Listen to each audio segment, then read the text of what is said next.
दिल्ली में केंद्रीय रक्षा मंत्री राजनाथ सिंह ने कहा, कोई भी युद्ध केवल लड़ाई के मैदान में नहीं लड़ा जाता, बल्कि युद्ध में जो विजय मिलती है वह पूरे राष्ट्र के सामूहिक संकल्प का फल होता है। 1965 के उस कठिन समय में जब चारों ओर अनिश्चितता और चुनौतियां थी, तब श्री लाल बहादुर शास्त्री जी को दृढ़ इच्छा शक्ति वाले नेतृत्व में देश ने उन चुनौतियों का सामना किया।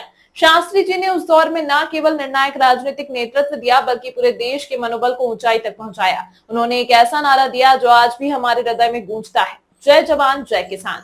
इस एक नारे में हमारे वीर सैनिकों के सम्मान के साथ साथ हमारे अन्नदाताओं का गौरव भी शामिल था। It is about the size of the heart.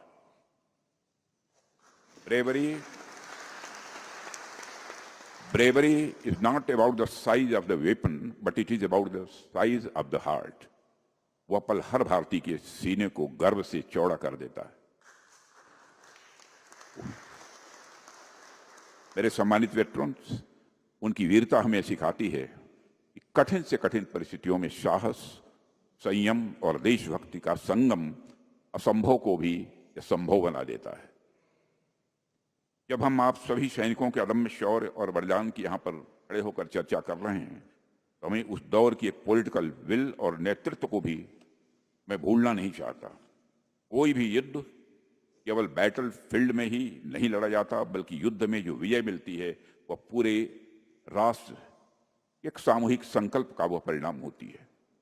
1965 ये उस कठिन समय में जब चारों ओर अनिश्चितता और चुनौतियां थीं, तब श्री लाल बहादुर शास्त्री जी की दृढ़ इच्छा शक्ति वाले नेतृत्व ने देश में उन चुनौतियों का सामना किया। शास्त्री जी ने उस दौर में न केवल निर्णायक राजनीतिक नेतृत्व दिया, बल्कि पूरे देश के मनोबल को ऊंचाई तक उन्होंने पहुंचाया। उन्होंने एक ऐसा नारा दिया जो आज भी हमारे हृदय में गूंजता है, जय जवान जय किसान।